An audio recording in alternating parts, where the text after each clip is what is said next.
On Tomorrow's World Today, we explore the cutting-edge advances that are shaping 4 different worlds. The world of inspiration, where the wonders of the natural world amaze and inspire us. The world of creation, where ideas come to life from traditional arts. The world of innovation, where ideas and inventions move us all forward. The world of production, where innovations are mass-produced to improve our lives. From Inventionland World Headquarters, here's your host, George Davison.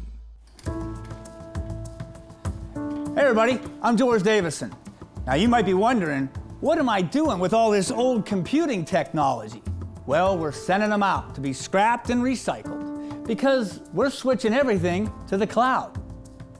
Inventionland and Inventionland Education, they operate on a global level. And this old computing technology, it just can't keep up with how quickly we're growing. Today, small businesses, schools, and even multi-million-dollar corporations have to think about how will they expand and grow on a digital level? And that means thinking about what kind of computing power the old or the new will get them there. I'm sending Greg to the world of innovation to explore how far computing has come and how it's easier than ever for businesses and builders to create using the power of the cloud.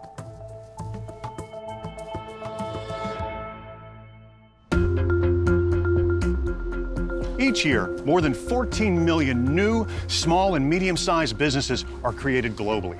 And many of them are being built entirely online. It's easier now than ever for an entrepreneur to develop the business of their dreams. Well, I'm going to meet with Gabe Monroy. He is the Chief Product Officer at DigitalOcean. We're going to discuss their role in helping these entrepreneurs and developers grow their business in the cloud. Hey, Gabe. Greg, welcome. Thanks. Have a seat. All right. Nice office. What a place to work. Thanks. As a builder, you can build from anywhere now. I guess that's true. And so what better place to talk about DigitalOcean than on the water? Tell me about the creation and the inspiration behind it. Well, DigitalOcean exists to serve developers and small businesses that are looking to build digital products. Digital products are things like websites or e-commerce sites or maybe a mobile application. They're products that live on the internet and are delivered to people on the internet. Well, let's talk about that, because when most people think of the cloud, they think of storage. But there's a lot more to it than that. Tell me about cloud computing. Cloud computing is actually compute, networking, and storage all together, right? And if you think about what most people associate with cloud, things like photos on your phone being synced to the cloud, yes, that is very much storage. But there's also a big amount of processing that happens in the cloud. Things like data analytics or video encoding. Okay, so how does something like that help a business go from a small business to a medium business to a large business? Well, we like to think of the developer journey as one that starts with learning. A lot of folks who are using the cloud, they start out by trying to experiment with new technologies. Once they work through that phase, they'll move on to building a new application, maybe a website or a mobile app.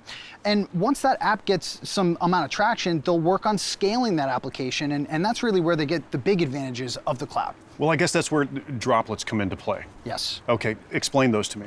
Well, droplets are essentially a server or a computer, right? No different than the one that might be running inside of your house or under your table. The difference with this computer is it's managed by DigitalOcean, so all the power, the cooling, the cabling, that's something that we take care of so that you don't have to worry about it. And I guess as software and hardware both develop, you handle that, and that'll help keep a business on the cutting edge. Absolutely. With cloud computing, businesses can focus on adding value for their customers. And the more time they can spend on delivering that value, and the less time they spend on managing servers, the better. So let's go to the captain's table. All right. Well, so here we are. The captain's table, welcome. Well, thank you, thank you. So we touched kind of briefly on the benefits to a small and medium-sized business of you handling the hardware and software end of things. But what are some specific examples of how those advantages help those businesses out?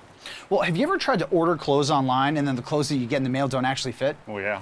Well, so one of our customers serves e-commerce sites, and what they have is an AI-powered clothing fit platform that allows you to make sure that through a few simple questions, the clothes you get in the mail do actually fit you. That's amazing. What else? Well, another good example is, have you ever tried to place an order from a restaurant, but you keep calling and the phone line's busy, you just can't get a hold of someone? Sometimes you just want to interact with the restaurant like a chat system, right? So taking out your mobile app, chat with the restaurant, place your order that way, much easier way of interacting with the restaurant. Now, the pandemic hit a lot of different businesses in a lot of different ways. Some people had to scale their businesses back. Other people had to ramp up tremendously. Do you have any examples of how you might have helped out a business during the pandemic? Indeed. The pandemic, as you said, scale was really a really important element of the cloud that helped folks through the pandemic. Some folks' business scaled up, other folks' business scaled down. Either way, DigitalOcean in the cloud was able to provide help to businesses during that time. Nowhere is that example more clear than with a customer of ours called Big Blue Button. They provide education services to folks who are trying to learn during the pandemic. And so I've actually enabled a meeting with the team over in Ottawa, if you'd like to learn more about that story. I would absolutely. So I guess I have to get off the boat and get on a plane. Indeed. All right, Gabe, thank you very much. This has been great. Yes.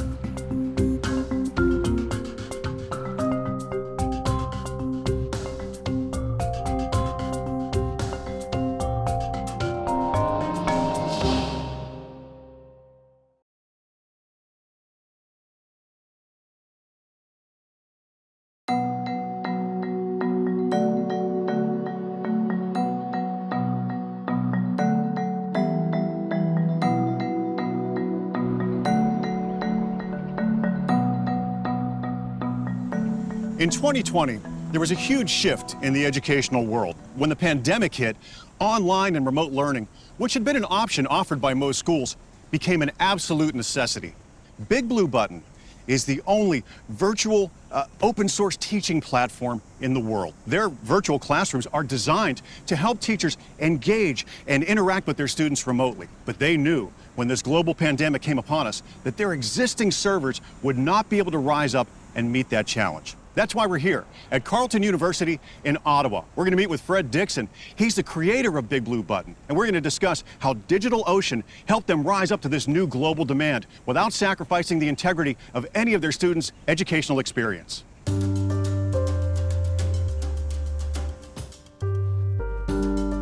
Hey, Fred.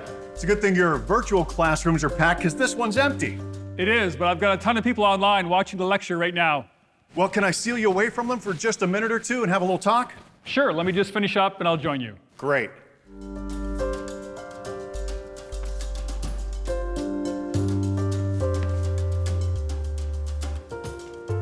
So, Fred, Big Blue Button, born right here at Carleton University back in about 2007. Tell me about that development and what Big Blue Button was doing pre-pandemic. So Big Blue Button was designed to be a virtual classroom. And pre-pandemic, think of the world where you might have a large school district. There would be like a small high school, maybe online virtual class for those students that couldn't make it. When the pandemic hit, that flipped. You had very few people in the physical classroom and almost everybody was learning online. So that had to present some real scalability issues for you folks. How did you handle that and how did DigitalOcean help you? Oh yeah, so February 2020, we could see that the pandemic was going to hit North America. The tsunami was coming. We had 60 physical servers, and in a short space of time, we had to go from 60 to an unknown number. So we had already been using DigitalOcean for helping us with testing, so we were familiar with their APIs. In about 2.5 weeks, we transitioned from physical to virtual. And what we had to do was use DigitalOcean, because we were already playing around with them, testing with them, and the only way we were able to solve the problem we had was to go completely cloud computing and to scale it through DigitalOcean. And fortunately, we were able to do that in such a short period of time that we kept ahead of the pandemic, and we were able to handle all the virtual classes. Traditionally, how long would it have taken you to set up one of your own servers? Yeah, that was pretty intense. So it was taking us an average of 6 hours to set up a physical server. Using the DigitalOcean APIs, we were able to boil that down to about 6 minutes. Okay, so let's talk sheer numbers here. You started off with 60 physical servers. Where are you at now? So at the height of the pandemic, we actually were running about 2,000 DigitalOcean droplets in parallel, 4 data centers around the world. And looking back at the data, we did over 2 billion minutes of virtual classes. Well, I'd really like to see how a virtual class works. Can you show me? Sure, let's take a look. So Fred, why Big Blue Button as opposed to a standard video conferencing system, which would seem like the obvious choice? So video is fine when you want to build relationships, but for purposes of teaching and learning, there's a lot more that's going on than just video. If you just did video, it's all on the teacher to figure out from the student's facial expression. What you want to do is have a platform which understands that the teacher's trying to teach content and the students are trying to learn, and the best way to learn is apply. You just can't watch an hour of video and walk out and be an expert on something. So what we did with Big Blue Button was create a space where the teacher has lots of ways to engage the student, and that engagement generates analytics, and that analytics helps guide the teacher to determine which students are struggling, and then help those students out. From the student's point of view, if the teacher is aware of them, cares about them, and helps them out, it means that that virtual classroom is really valuable for the student as well as the teacher. Okay, so I guess as I look at this classroom, which is huge, you've got seating here for a couple of hundred students. I would think there's more opportunity for engagement this way through your system than in the live setting. Yeah, there's actually a lot of advantages for a virtual class. It can happen in real time across the world, so you can teach students anywhere. Activities can happen in parallel, so you can have some students in breakout rooms, other people collaborating together in the chat. You can record the content, so it can be watched afterwards. And the data that you create from interaction creates analytics that helps to guide the teacher as to which students are struggling. There should be no back of the classroom in a virtual class. Excellent. Well, can you show me how that works? Yes. So here I've got a question. Let's say I just talked about Einstein for a little bit, and I have a question. Did Einstein discover the atom? True, false? Big Blue Button knows that you're trying to ask students questions in polls, so it actually picked up the text here, true, false. It already reads it into memory for the screen readers, but instead of having the teacher type in a poll question, it'll just give you one button. And when I click this button, I immediately can start polling the students. I see the results come back live, and again, I'm assessing whether students got the answers correct or not. I'll do one more. I'll give you an example. What are the rings of Saturn made of? Again, one button. You can see it's very quick for me to go, ask another question, get responses back, and then I publish them. At some point, the teacher's going to have three questions. Who's in my class? Who's participating? And who's learning? So what we did was we built out a system called the Learning Analytics Dashboard. And this is a live dashboard that, think of it, sits next to the teacher and constantly updates them with what's going on in the class. I can see students, exactly how long they're there. I can see participation. And the other one is all the poll results are there. So as a teacher, don't have to try to remember it. I can look at those results and say, was there a particular poll question that people just completely missed? Or was a particular question hard for the class? You can use that to figure out whether you want to engage students or shore up some knowledge, and then move on to the next section. Excellent. Well, Fred, thank you very much. This has been amazing. I'm heading back to Pittsburgh. I've got a couple of really unique individuals from DigitalOcean to hook up with there. Sounds good, Greg.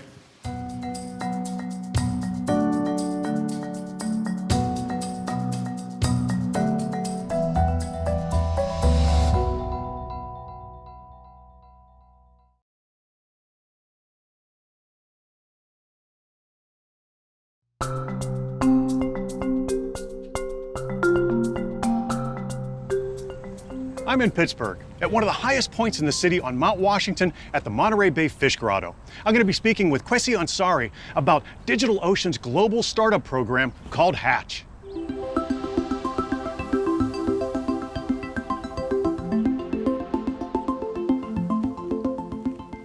Kwesi. Hey, how are you doing? Doing well, nice to see you. You as well. So, DigitalOcean's Hatch program, give me a quick overview. Yeah, so the Hatch program is DigitalOcean's global startup program focused on helping entrepreneurs and founders with technical assistance, access to infrastructure, and a community of like-minded founders to help them grow their business efficiently. Well, what are some of the different businesses that have gone through the program? Yeah, so Hatch, a lot like DigitalOcean, is platform agnostic. We've helped everybody from ed tech to fintech, healthcare, e-commerce, artificial intelligence, machine learning. It's really been a hodgepodge of people focused on a variety of different things, and trying to solve business problems is sort of their shared challenge, and that's where we add value, is by being a part of that journey and helping people and businesses solve hard problems. Okay, well, what brought you into the program? Yeah, so in 2008, a skinny guy with a funny name won an election, and I wanted to be part of an unprecedented administration, an unprecedented economy, and tell the grandkids about it. I found myself working on ed tech policy at the intersection of private equity, venture capital, and the founders and the entrepreneurs themselves. In all of that, I found myself connected very closely with entrepreneurs and founders, and if you hang out with them long enough, they believe they can solve any problems, and that's contagious. And I wanted to continue to return that value back to them by helping them along their way through the work that we do at DigitalOcean. Well, that's a big part of the ethos behind DigitalOcean, is taking these small and medium-sized businesses and actually help them along that growth pathway. Absolutely. The sum collective action of any individual one of them is greater than the whole, and they all believe that. And I think by continuing to give back as a community, they're actually able to solve hard problems for other people as well and realize their dreams. We're here to help make sure that every one of them realizes that collective opportunity and creates value and solves hard problems for the world. Excellent. Well, Kwesi, thank you very much. I want to find out more about this, so I'm going to go and talk to Tandy. Absolutely. Thanks.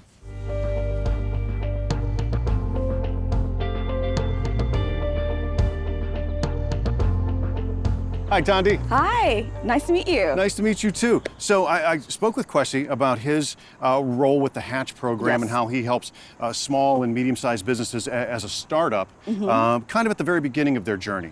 You work with the startups as well, but in a little bit different capacity. Can you tell me about that? Sure. So my team, the Customer Success and Solutions team, we work with startups and small and medium-sized businesses, and we help them achieve their business goals. Okay, so are you identifying specific products that DigitalOcean might have that will help them along? So that's part of it. We look at their business and technical goals, but we align that with the resources they have available in terms of financial resources, their team, the technical prowess of their team, and we take those things together and we leverage the rest of the organization to help them further along. So it's really the work of the whole DigitalOcean community. Exactly. Okay, so what if there's a product that might come from an outside vendor that will work better for them? Is that an option as well? We first try to optimize for the products that we already have because those are what we know best, right? Sometimes the solution that they need isn't within our immediate community, so we would recommend another provider for that particular product or service, whatever it takes to help them. Because that community aspect, that's a really big part of the DigitalOcean ethos, is really just anything that we can do to help you along. And to help the cloud grow and be better. Right. And well, speaking of community, we're actually in my community, my hometown of Pittsburgh, and Gabe is heading over to Invention Land to meet with George, so let's get on out of here. Awesome. Thank you so much. It's beautiful here.